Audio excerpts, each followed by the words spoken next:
No dia 15 de junho, o Strava fez um evento para anunciar que agora você pode postar vídeos nos seus treinos. A de especial nesse evento foi a presença do Danielzinho, o Daniel do Nascimento, recordista sul-americano da maratona. Rolou um treino com ele e depois a gente foi para um café e rolou um bate-papo bem descontraído com ele, com a minha mediação e a presença do triatleta Thiago Vinhal. Era para ter postado esse vídeo no dia seguinte, mas rolou um problema técnico com o equipamento do pessoal que fez a captação das imagens, mas a gente conseguiu solucionar. Eu queria agradecer bastante o Strava do Brasil por ter cedido essas imagens pra gente, e a Gabi Batista que fez a captação e o Kaique Barbosa que solucionou o problemão que tava rolando. Só lembrando, esse papo rolou na quarta-feira, antes do Danielzinho viajar pro Rio de Janeiro para disputar a meia maratona da Maratona do Rio de Janeiro.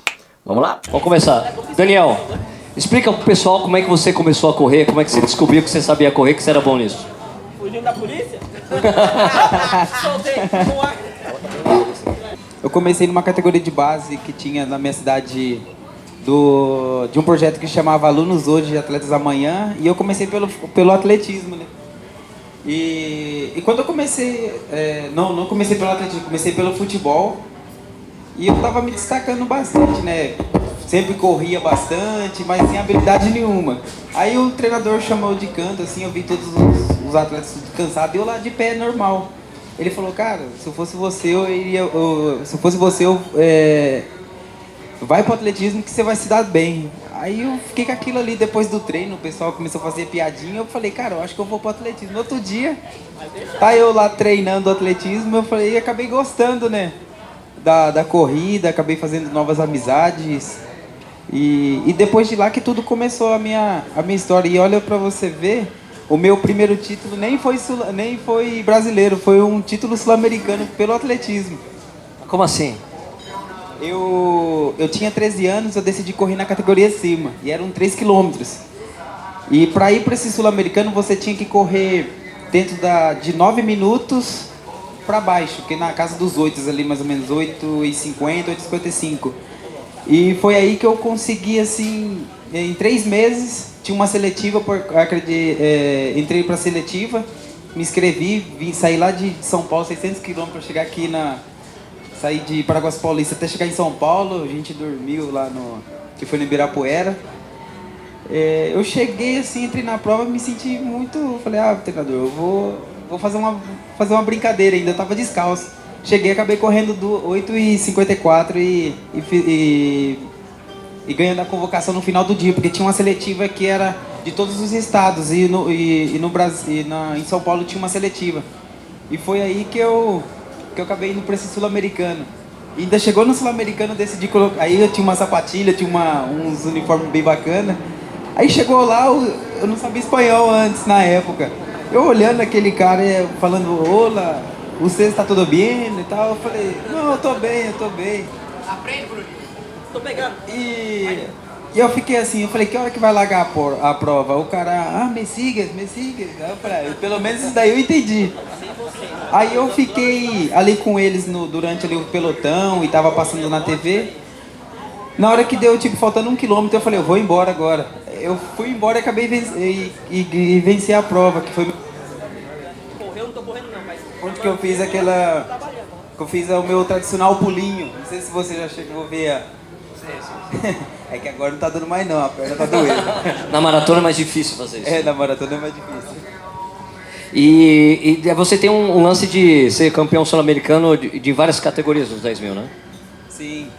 Não só do 10 mil, mas... não só também do 10 mil, mas também em outras provas. Eu participei das outras provas, por exemplo, 3 metros com obstáculo. Achei que era muito possível, independente da minha altura. Corri uma excelente marca. Fui pro 5 mil, pro 10 mil. E não só também de colecionar os títulos, mas também os recordes que eu acabei quebrando na categoria de base. E eu sempre colocava o recorde como um limite, né? Porque às vezes eu atingia uma marca, às vezes eu não estava junto com outros atletas que não estavam do mesmo nível, eu falava, vou tentar ir para cima do recorde para ver o que acontece. Tinha dia que eu quebrava, dava ruim, até perdi a prova. Escuta, mas a maratona, muita gente até, de certa forma, criticou você por você estar indo muito cedo para a maratona, né? Mas só que pouca gente sabe que você tinha um desejo muito grande de correr a maratona. Conta a história pra gente. Isso tudo começou praticamente em meio à pandemia, mas eu já vinha da categoria menor treinando para maratona, porque teve tudo um estudo por trás disso com o Comitê Olímpico. Eles falaram para mim no meu teste de VO2 Max, que eu lembro que eu cheguei até... Eu entrei no 26 km por hora correndo na esteira no VO2 que é Max. isso? E eles falaram assim, cara, você vai ser muito bom na maratona, mas você vai ter que ter muita paciência, né? E eu tinha 16 anos ainda. Nesse dia que ele me disse, eu fiquei com aquilo na cabeça, maratona, maratona, maratona. E no meio de pandemia, que foi no ano de 2021, eu entrei na meia maratona de São Paulo. Ali eu já estava me preparando já para correr a maratona. Ah, então era tudo muito planejado, né? Tudo planejado, nada por acaso. Ataque surpresa. Foi um ataque surpresa. E ali foi onde que eu acabei vencendo a prova e feito o índice pro Mundial. E eu vou contar até a respeito da minha ida para o Quênia. Eu tinha classificado para o Mundial de Gdynia, que foi em São Paulo, né? Que foi naquela meia que chega no Gdynia é Polônia, né? Sim. E lá em Gdynia eu saí junto, eu treinei a melhor coisa, até isolado também. Treinei nos canaviais. Fiz a minha preparação, mantendo o isolamento. Até foi um dia engraçado lá, que eu estava treinando no canavial, chegou o pessoal da prefeitura falando, cara, você tem que ficar em casa e tal. Não pode ficar aglomerado. Não pode ficar aglomerado. Eu falei, cara, só tá nós três aqui. Como que nós estamos aglomerados? Mas só que eu acabei voltando para minha casa, tive que voltar, né? E quando eu fui para Gdynia, eu me preparei muito bem, estava muito confiante. Ainda foi na época que o Cheptegei tinha acabado de quebrar os dois recordes, dos 5 e dos 10 quilômetros mundial. Eu cheguei lá e falei, vou tentar ir para cima dos caras para ver, né? Para ver como que é eles, como que eles se preparam, porque ultimamente a gente só vê por internet.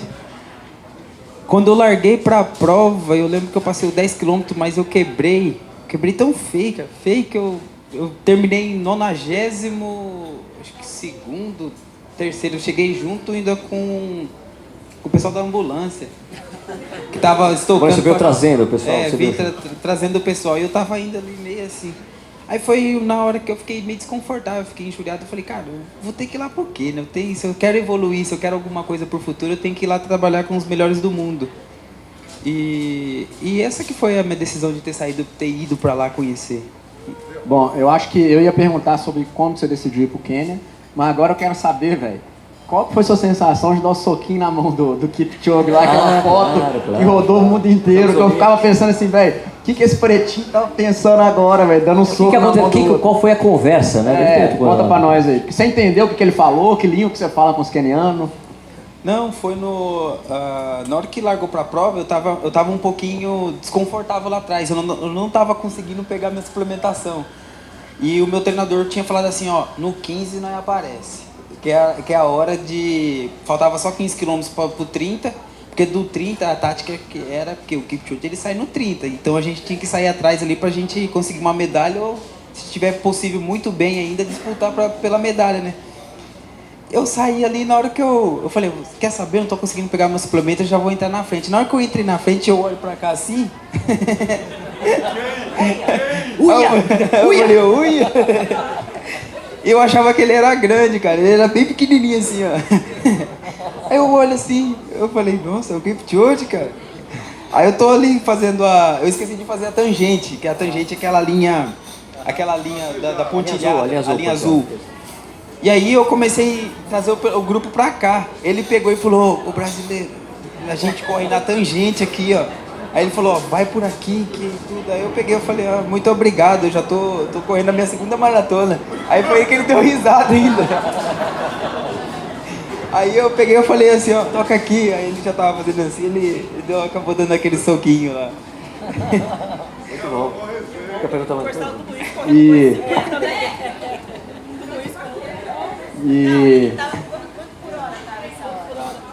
Qual a velocidade que tava? A gente tava, acho que 2,55 a 3 por mil. Rindo. Tá, mas e aí depois? Aí você deu um soquinho na mão dele, desmaiou no final? Conta pra gente também. Foi emoção. Não, ainda ficou um pouquinho ainda. Porque, por exemplo, eu tava treinando no Quênia e alguns momentos eu tava treinando lá no Quênia e alguns momentos ali do treinamento, eu vi o grupo dele passando todos os dias na frente da minha casa de manhã. Todo dia eu ficava assim, assinando assim com o braço, assim, né? Porque eu tinha que esperar o meu. Aí deixa eu ver, na hora que a gente pegou, fez a tangente, chegou eu lembro do 18, no ponto de atração, eu abri, eu peguei e falei assim, você não lembra de mim, não? Ele pegou e falou, não, no meio da prova. Aí eu peguei e falei assim, não, eu sou aquele brasileiro lá do Quênia, lá, ele... acho que agora eu lembro.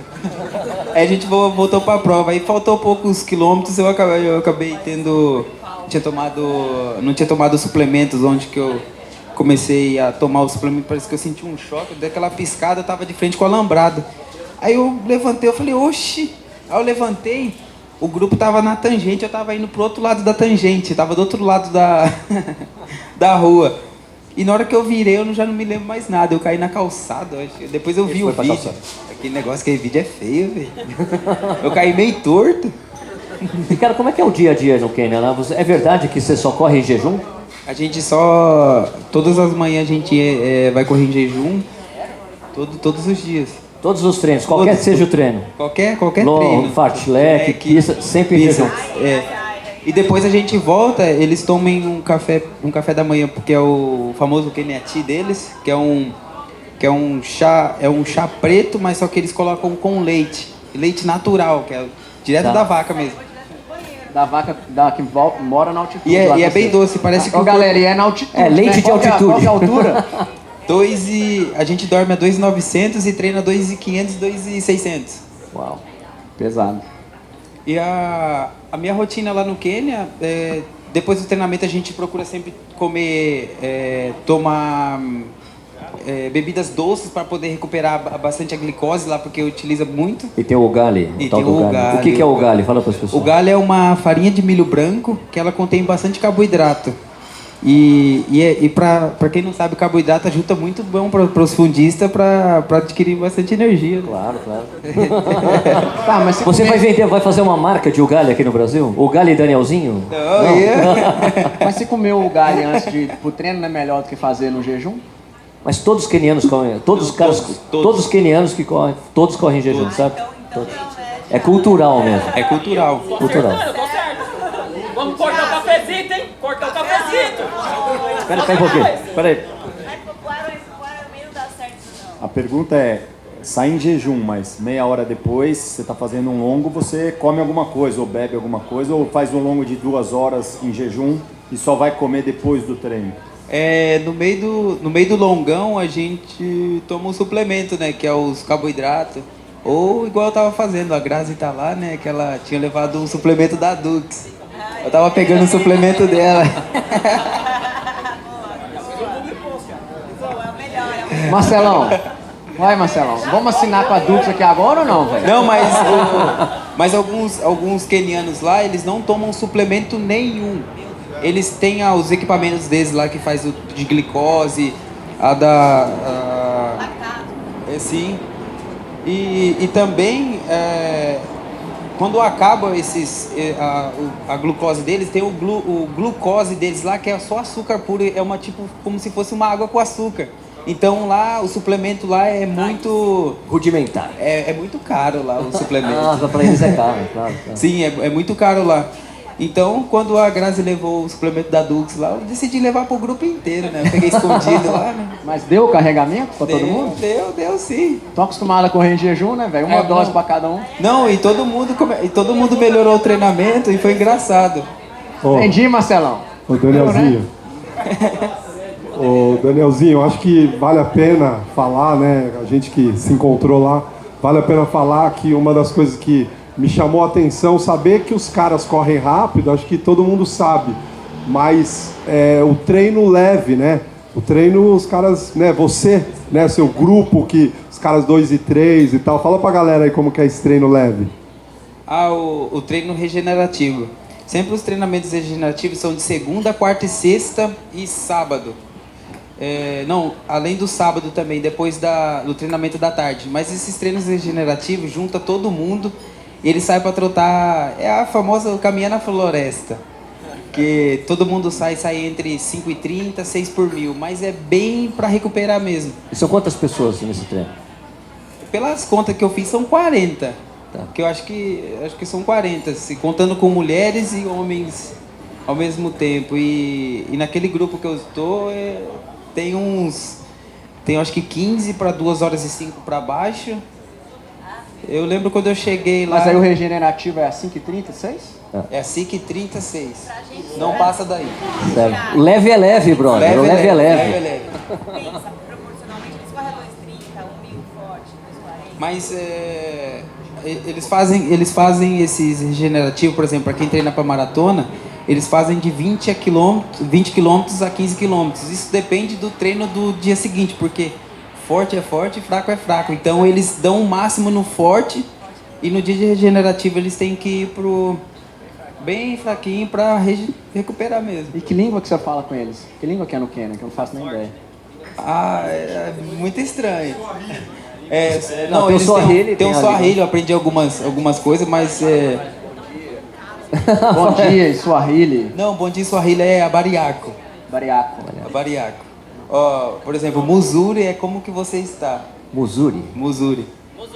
Tá, E aquela coisa que você Muzuri, você vai falar o quê? Bariaco? É, abariaco. Igual, por exemplo, uma coisa que foi essencial quando eu cheguei lá, eu falei, vocês têm que me ensinar umas coisas pra mim entrar no psicológico dos quenianos durante a prova, né? Eu falei, eles me ensinaram... Xingar o cara? Não. Não xingar, é tipo falar assim, fungagape vá um pouco mais rápido.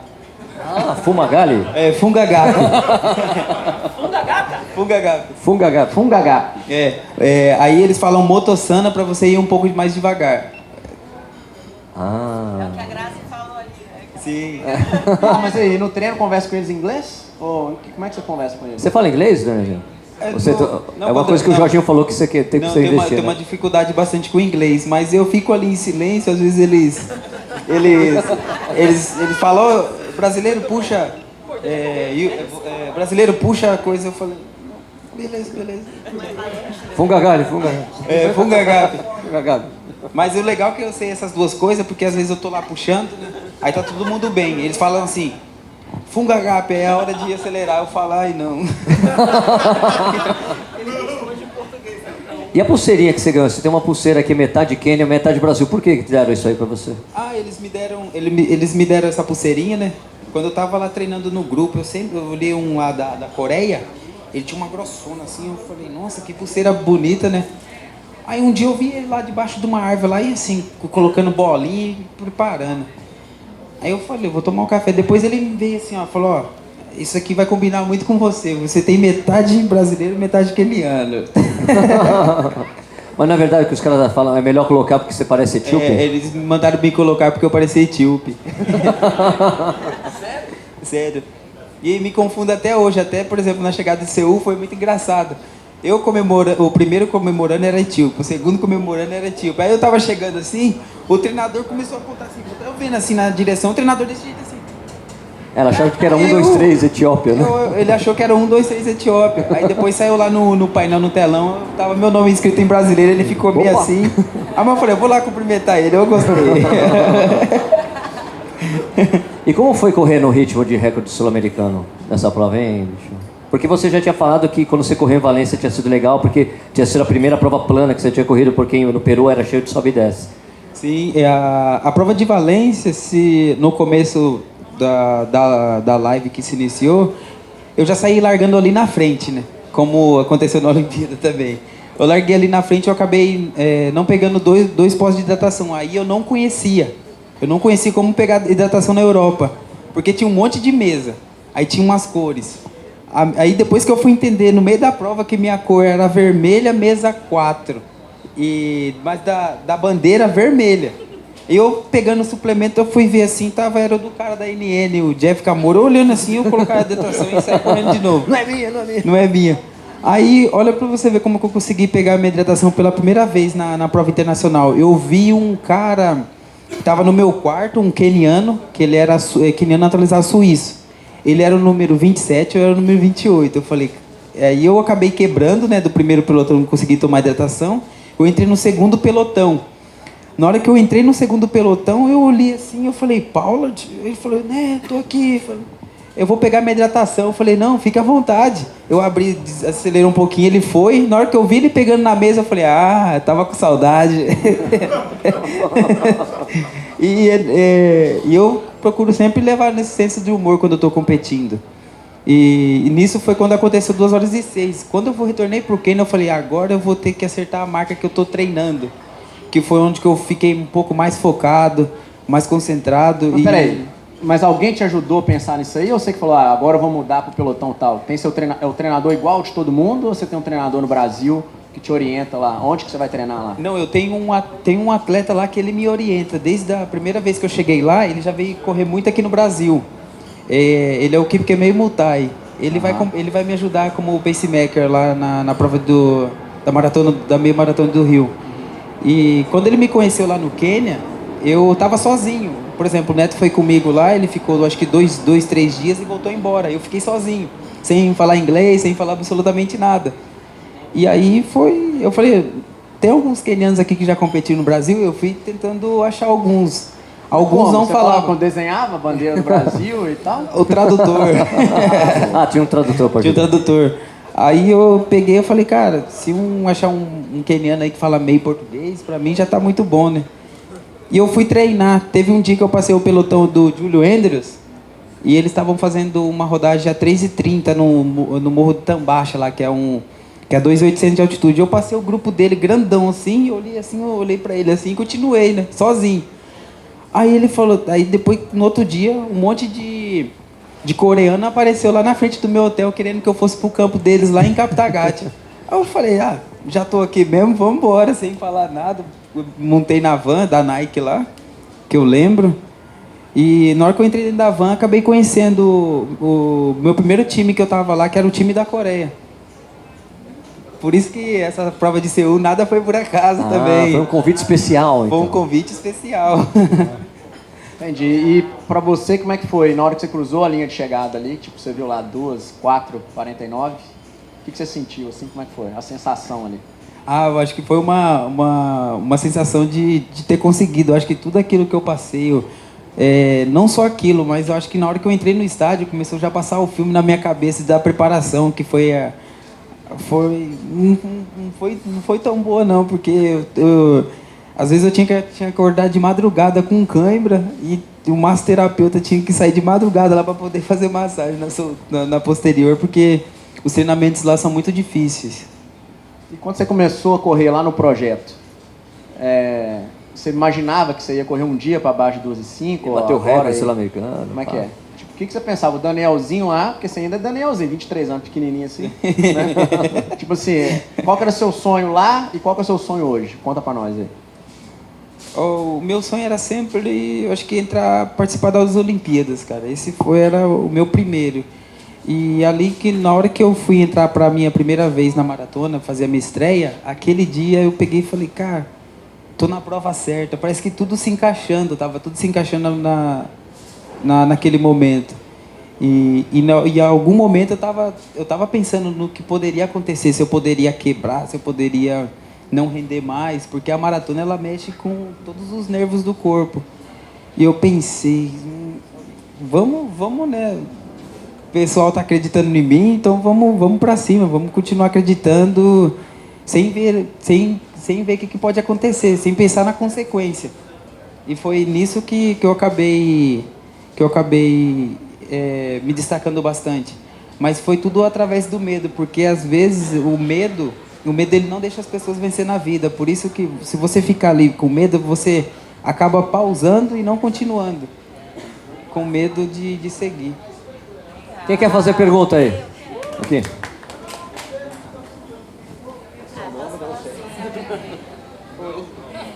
Não, eu queria um treinamento que te marque, assim, que pra maratona especificamente, um treinamento duro que te marcou e até hoje te marca. Fala pra gente. Um treino cabuloso, assim. Eu acho que o treino mais assim para maratona que eu falei assim, agora que eu vou para cima do recorde dos 40 quilômetros. Porque é como se você saísse de manhã correndo uma maratona. E são Toda quinta-feira é isso, esse treino? Toda Lá no quinta-feira. Quênia? Toda quinta-feira tem um treino de 40 km no Quênia. Pra soltar. de 40 a 35 quilômetros. E quando é 35 é muito mais rápido do que o 40. O 40 é mais uma prova, é mais um treinamento que lá, por exemplo, tem a parte de moe bem e o treinador ele sempre coloca para chegar na altitude mais alta, nunca chega na altitude mais baixa. Tipo, a gente sai ali a 2.500, vai chegar a 2.900 e vai subindo, é uma subida enganosa. Então isso vai mexendo tudo com os nervos e você vai vendo, meu grupo tem 40, aí vai ficando um, aí vai ficando outro. E você tem que ir, você vai junto assim, você começa a colocar os objetivos na sua cabeça, fala, eu tenho que ir. E na hora que você termina, você para e pensa, nossa, que loucura que eu fiz, cara. É muito irado. A gente vai sempre a 3h15 a 3h20. Animal. Solto, né? Não, na altitude, galera. Você tem que lembrar isso, é na altitude ainda, entendeu? E aqui. E a galera pode... Sem tomar café da manhã. No jejum. Em jejum. Mas aí chega na prova, você toma café da manhã ou você vai no jejum também? Sim, na prova a gente aproveita todas as refeições para repor energia. Para juntar, por exemplo, o carboidrato, por exemplo, o café. Rola o café. Igual, por exemplo, o café antes da maratona é muito bom para você acordar, né? Porque às vezes você acorda... Cafezinho. E come o quê? Fala aí, antes A gente sempre compra um pão, aqueles pão francês, que é o carboidrato, mas um dia antes também a gente sempre, já vem fazendo uma semana antes, a gente vem comendo carboidrato. Macarrão, pão, isso não começa um dia antes da prova, a gente já vem uma semana antes, já se preparando para aquele momento. Carboload de uma semana. E eu vejo o Kipchoge no documentário dele, que é um dos que eu mais gosto, assim. Ele, no camp dele, lá no Quênia, ele fala assim, eu gosto de deixar tudo simples, né? Então ele mora numa casinha lá com a galera, eles limpam o chão, lava tudo, cozinha, né? Come coisa tudo simples, né? Arroz com, sei lá, frango. Um pão com esse chá que você falou com leite, né? Então você também faz isso? Tipo, deixa tudo simples e vai pra cima. Ele é até um pouco mais regrado do que eu, né? Porque ele tem uma plantação lá de todos os atletas que eles recebem, e tem as árvores pequenas. Alguns já foram lá muito mais tempo, por exemplo, o Haile, a árvore dele já tá grandona. Ele acorda todos os dias, assim, ele vai aguando as plantas. Aí tem uma árvore minha lá também que eu... Show. Tem foto disso aí, né? E a galera corre no seu pelotão. Mas corre tudo no mesmo pelotão. Mas as provas, por exemplo, os africanos, eles levam o gale. Eles já levam a comida deles mesmo para não estranhar, por exemplo, encontrar outro tipo de refeição no outro lugar. E nesse pelotão seu, vocês correm de tênis com carbono? Como é que é? Explica pra gente. Corre placa de carbono todo dia ou não é? Os treinos rápidos são placa de carbono. Acho que todos lá que eu vejo porque é um grupo misto que a gente tem lá, que a gente formou os atletas mais fortes, assim. E a gente... tênis da Adidas, tênis da Ace, tênis da... todos, acho que todas as marcas estão lá com os fibras de carbono. Mas isso é só os treinos mais rápidos. Eu acho que vale a pena você comentar sobre essa adaptação que você falou para mim, que os atletas estão fazendo para usar os tênis de carbono. Assim, eles estão preparando as suas musculaturas primeiros para utilizar os tênis de fibra de carbono, porque muitos estão lesionando com o nervo ciático, o tendão de Aquiles e entre os dedos, que ficam no começo da cabeça, acho que do osso do pé. E todos eles estão preparando com a estabilidade do tênis, porque cada tênis ele vem uma pisada, tem uma pisada supinada, tem a pisada neutra. E eles estão trabalhando os músculos para poder utilizar o tênis e não machucar. E como é que eles fazem isso? Academia. E também eles não só mudam só isso, também muda a mecânica, também que é muito principal, e nesse processo é doloroso, dói muito, porque eu mudei a minha e até eu corro totalmente diferente há 3 anos atrás, depois que eu fui para lá. E eles estão reforçando muito também os glúteos, a posterior e a panturrilha. Tá, entendi. E estão fazendo muito core também para... O que você mudou na sua mecânica? O que você achou assim, a principal mudança? Tipo assim, o Daniel antes corria assim, agora o Daniel corre assim, mas uma coisa só, tipo, não é, mudei tudo. Eu tinha o meu tronco muito para frente, que nisso eu acabava forçando muito a lombar. eu mudei também a minha parte da minha mecânica também. Antes eu não corria levantando os joelhos, onde que você tem uma economia muito maior. E depois que eu aprendi, eu acho que só essas coisas aqui, eu aprendi muito mais quando eu cheguei no Kenny. Porque o tênis, fibra de carbono, ele foi feito para você correr muito mais rápido, isso é certeza. Mas ele tem uma estabilidade que ele te ajuda a você correr na ponta do pé, forçando a sua posterior, porque o tendão de Aquiles, a função dele é devolver energia para a panturrilha. Então, eles têm uma coisa de correr sempre mais ou menos assim, ó. Sempre na ponta do pé. O tempo inteiro. Mais alguém quer fazer pergunta? A gente falou muito de treino, né, de tempo, mas o pouco que eu te acompanho e que eu pude conversar com você, eu vejo muito princípio, muito valor. E a gente correndo, você citou uma passagem, né, que Deus coloca os loucos para confundir os sábios. Explica um pouquinho pra gente como que você usa a sua cabeça para te dar mais força, a sua fé. Conta um pouquinho pra gente dessa preparação também, que eu tenho certeza que para atingir o sucesso tem muita cabeça, muita fé aí, muito coração e entrega. Conta pra gente. Sim, quando você ama, por exemplo, o que você mais ama nesse mundo que faz a diferença de quem que você é. Por exemplo, se você gosta de correr, se você gosta de escrever, se você gosta de anunciar, se você gosta de fazer as lives,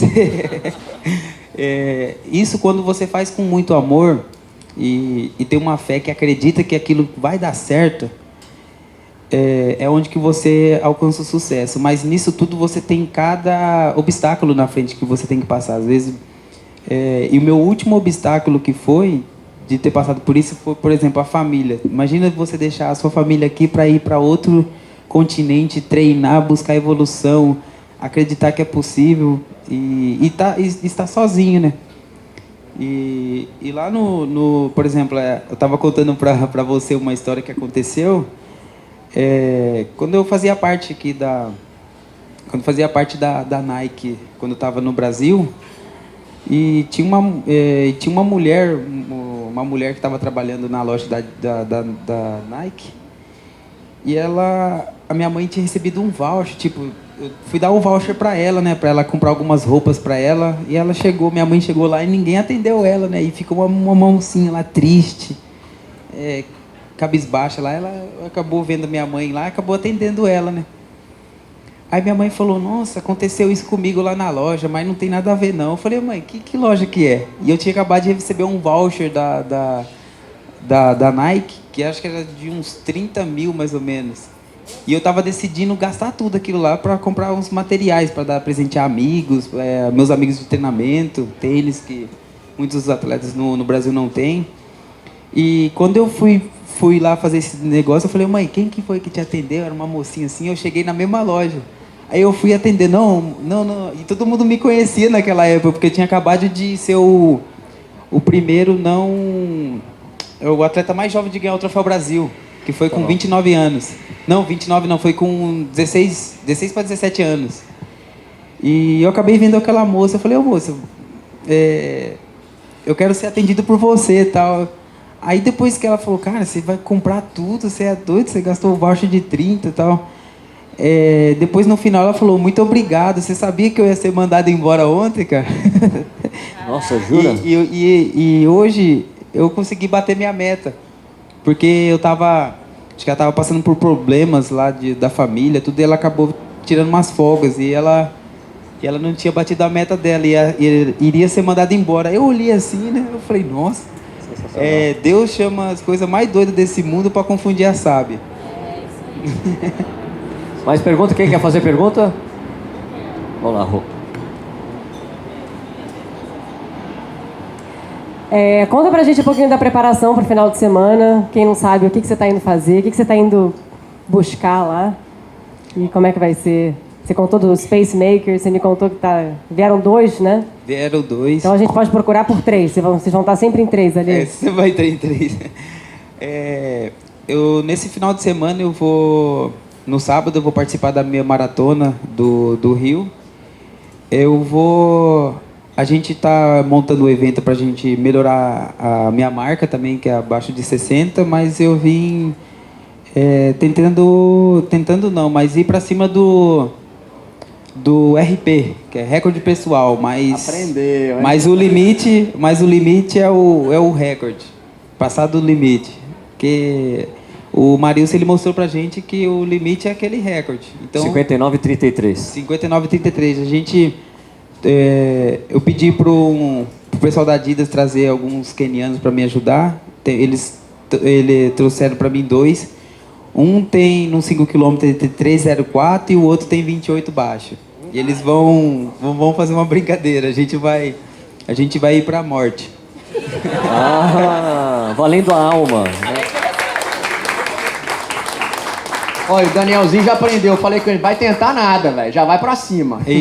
Não, o Thiago Miel tava falando, o Thiago tá tentando aí. Ele falou, cara, não tenta não. Quem tenta não consegue. Quem tenta é o diabo, nós somos guerreiros divinos. Vambora. Vambora. Até deu esse tipo de curiosidade de correr a meia maratona, porque todas as passagens da maratona eu tô tendo problemas. Bate o recorde pessoal da maratona, da meia, toda vez que ele faz uma maratona. Ele não tem uma meia boa. É 1,4, né? É 1,4. Oficialmente 1,4. 1,4. Só que quem faz 2,4 e 51 já passou batendo o recorde da meia na maratona. E saiu uma pesquisa lá no Quênia, porque todos os treinadores eles se reúnem para conversar. E saiu uma pesquisa lá que eu sou o primeiro com 2 horas e 4, com 1 hora e 2. Não tem, é todo mundo que tem abaixo de 2,5 tem 59. Não faz sentido o cara ter 2,4 e não ter abaixo de 1 hora na meia. Não faz sentido. Finge que é a maratona. Finge que é a maratona. Mas é a meia. É a meia. E então, por exemplo, até na minha entrevista, na coletiva de imprensa de Seul, a primeira pergunta que o jornalista fizeram, cara, você tem 2 horas e 6, mas a sua meia não faz sentido com a sua maratona. Não faz sentido mesmo. Não faz o menor sentido. Até porque você não se dedicou muito à meia maratona, né? Você não passou, você foi direto para a maratona. Foi uma passagem muito rápida. Mais perguntas, gente? Ali. Muito obrigado. Ai, que legal. E aí, Daniel, Pedro? Satisfação, cara, humildade, massa. Daniel, a gente ouviu, acho que todo mundo ouviu algumas coisas aí de patrocínio, a gente sabe da dificuldade no Brasil, principalmente para atletas profissionais e tudo mais. Tem começando a mudar, o Vinhal aí é uma expressividade nesse sentido, mas o que tá rolando de concreto? Você acha que você tá conseguindo se manter no Brasil com patrocínio? Seu plano é ir para a China mesmo? Como que tá isso aí? Vai pra China não, já tira isso aí. Eu não vou deixar ele pra China, alguém vai. Não, ninguém quer, na verdade, né? Meu bolso. E minha pergunta é por isso mesmo, porque óbvio, acho que ninguém quer isso e, enfim, como que tá essa situação aí, o que você puder falar. Óbvio. Não, por exemplo, até o momento, estamos super tranquilos, sabe? Eu tô com meus patrocinadores, por exemplo, eu tô com o Strava. Aí, Strava, Brasil! Eu tô com o Strava e tenho a Blue Logistic, mas a Blue Logistic é uma coisa mais que pessoal. O cara, ele veio no meio de pandemia, ele que me mandou lá pro Quênia de uma vez. E no começo eu não tava chama? Blue Logistics? Blue Logistic. Blue Logistics. Agradecimento então a Blue Logistics aí daqui da minha parte também. Se não fosse eles, gente, não ia estar, né? Então assim, só te interrompendo, porque eu só cheguei onde é que eu cheguei, porque eram os amigos, entendeu? Que estavam ali próximos de mim, ninguém era do esporte. Hoje em dia a galera fica achando que eu sou sucesso do marketing, mas no início era só isso aí. Então assim, um me dava o pão de queijo, outro me dava o café, outro dava com gás, né? E à noite tinha que arrumar o jantar. Então assim, faz a diferença, a gente tá vendo com o Danielzinho aí, né? Mais uma vez. É que até nem tô com o meu celular aqui, senão eu mostrar os áudios do cara da Blue Logistic, ele falava, e aí? Ele mandava assim do nada, e aí, vamos pra 2 horas e 5? E eu com 2 horas e 9, eu falei, vambora. Não, mas sabe quando você fala uma voz assim, vambora. Mas durante, acho que depois após a Olimpíada, eu fiquei um pouco meio, sabe, eu fiquei um pouco mal, cabisbaixo depois da Olimpíada, por aquilo que aconteceu, eu estava muito preparado, confiante. E eu tava naquele momento que eu não sabia o que fazer. Eu ficava ali, tava treinando normal, tava trabalhando focado. E quando você chega nesse momento, você tem que ter novas ideias. O que você vai fazer? Você vai para um recorde? Você vai se preparar para a Olimpíada? Você vai se segurar? Você vai preparar sua musculatura? E naquele momento eu não sabia o que fazer. Aí foi aí que veio eu sempre coloco como anjo, a Rosana. Aí ela apareceu e aí, cara, com aquela alegria dela toda, e foi... Acabei, com a ajuda dela também, junto com o Grupo Strava, acabei retornando para o Quênia e feito aquela segunda melhor marca. Eu falei, não, dá para tentar mais, dá para tentar de novo. Aí, insistindo, acabei correndo essas 2h04.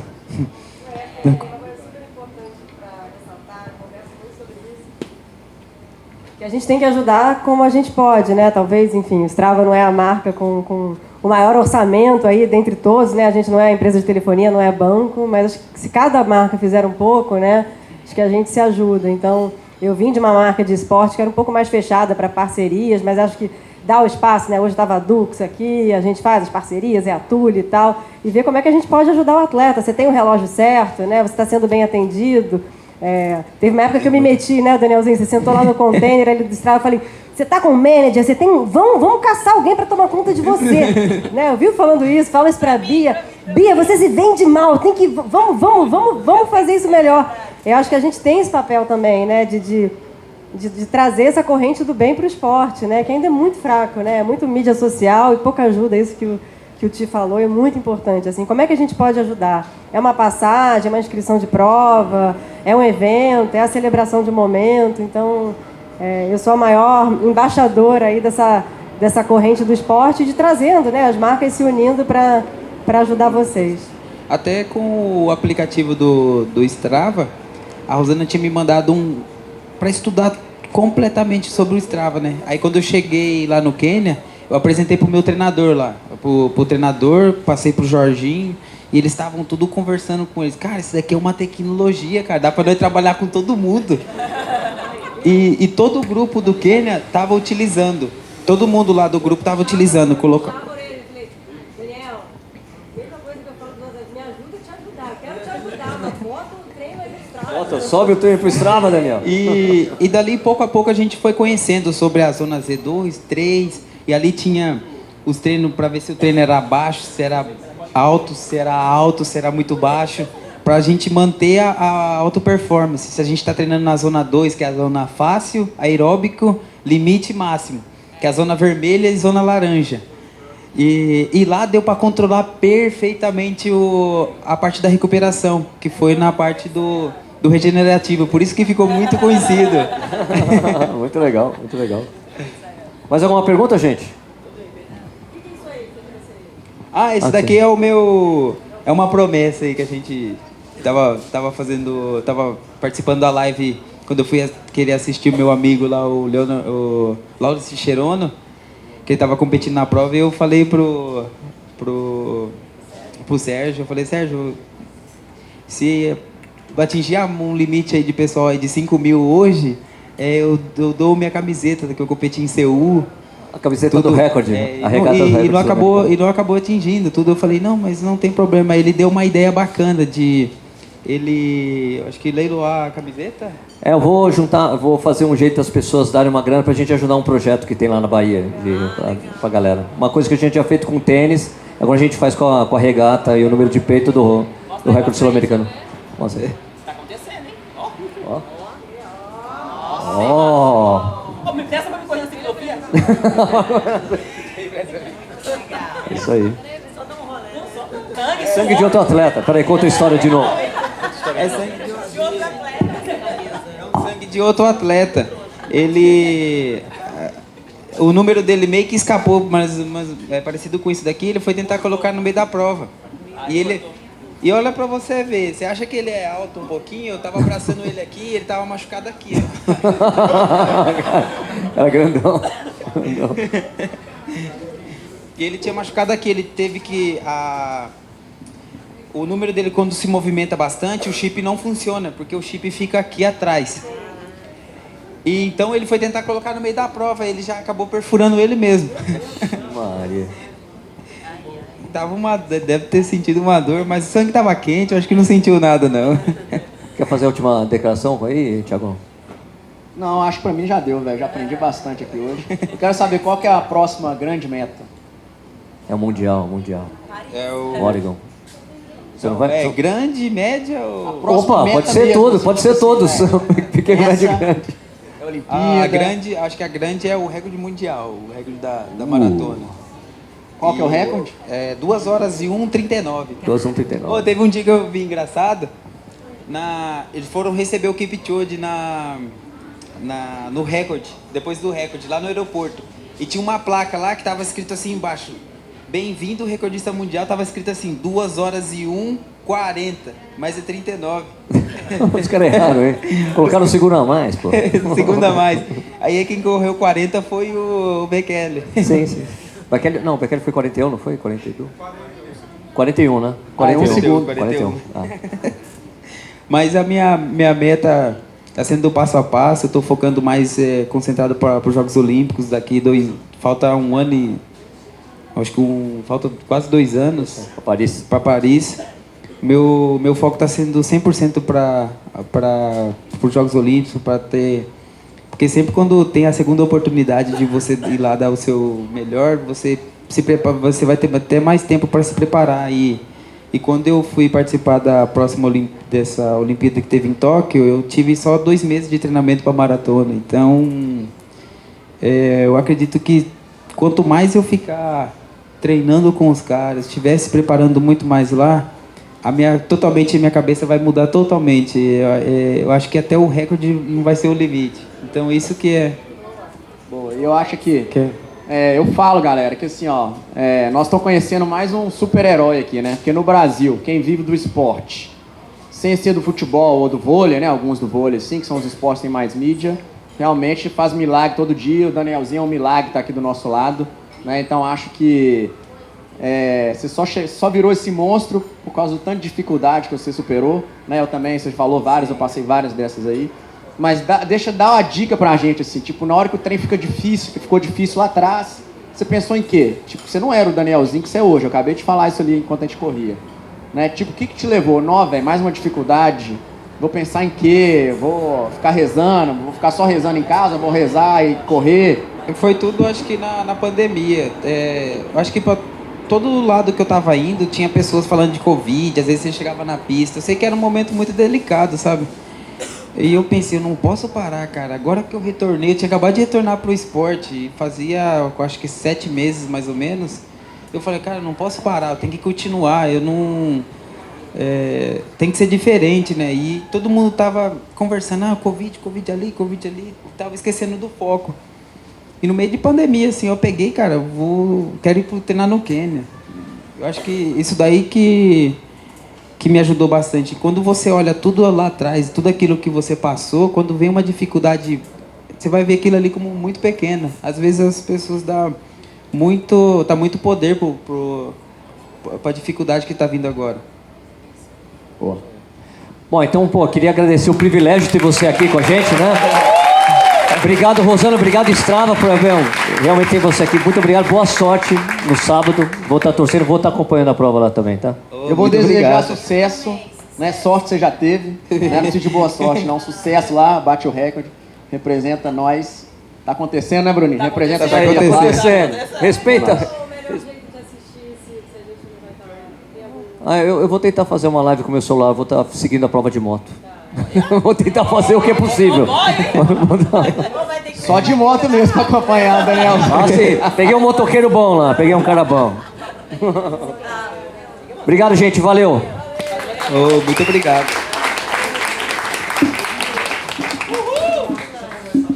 Ô, Daniel, quero saber que quando você vai comer na ciclovia, pra me te puxar? Tá bem.